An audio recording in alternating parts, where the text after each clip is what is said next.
Hello everyone, nandito po tayo sa loob ng Co-op ngayong November 24 pala ngayon. Nakala ko 27. 24. Yan, narito po tayo sa loob ng Co-op at namimili ang ating kasama, si Ateng. Ayan. Ayan, namimili siya ng kanyang kakailanganin sa kanyang pagluluto. Ayan, sama-sama lang tayo. Ayan, tayong escort dito sa loob ng Jamia. Ang tawag dito ang mga Arabic ay Jamia. At dahil tayo ay Pilipino, tawag natin dito mall. Pilipino tayo kaya kahit na pasosyal naman kunyari. Ayan. Mall. Ayan ang kanilang mga paninda. Vatika. Ayan. Ayan. Ito raw ang kailangan niya. Pang lalaki ang gusto ni Ateng. Ayan. Ayan. Pang babae? Asa na pang babae dyan? Ayan. Iikot tayo guys para makita natin ang kapaligiran. Iiwan natin si Ateng dyan kasi nag-shopping siya. Ayan.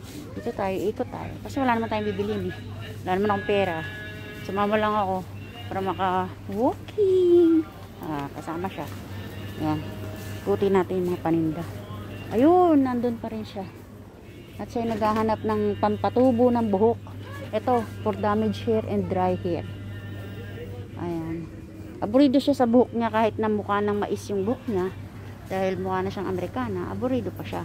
Ayan. Ang gusto niya ay yung kumikintab naman daw. Ayan. Diba? Ang ganda ng buhok niya, no? Oh. Sira ulo ko. Running ka. Ito ba yun? Hanap siya ng ano. Sabi niya, ang buhok niya ay maganda na dahil kulay mais na. Ayan. Kaya lang kulang pa. Kailangan yung nagmamantika daw. Kaya ang bibili naman niya ngayon, mantika. Repairs and restores. Ito na lang. Hindi. Bibili siya ng yung oil sa buhok ko yun. Ayan. Para hindi naman para makita niyo naman yung mukha ko.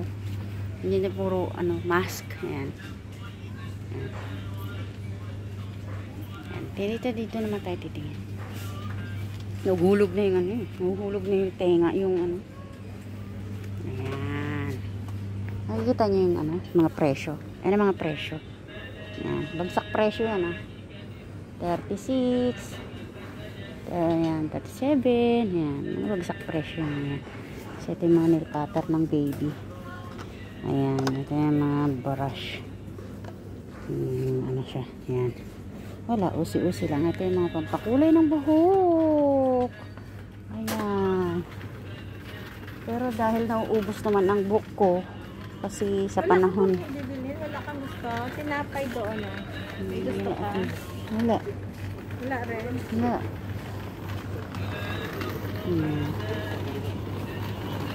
Ikutan lang natin yung paligid kasi dahil sa Pasko na, ayan, ituturo ko kayo sa mga ito ginagamit sa Pasko, ginagamit sa party yan, ituturo ko kayo dyan. At dahil mahal ko ang aking apo, daughters christening, pero granddaughters dapat ito. Yan, granddaughters dapat yan. Ito, baby girl. Ayan, sa aking apo. Ayan, happy anniversary. Kaso, wala na akong ka-anniversary. Paano ba yan? Di bale, dyan na lang yan. Dito na lang tayo sa Happy New Year. Ayan. Tapos, Merry Christmas. Ayan. Okay? Nasaan yung kasama ko? Sigaw na sigaw Sabi niya, magpapakashare na daw siya. Kaya tayo na. Ayan. Okay guys. Thank you so much. Have a good day. God bless everyone. Bye.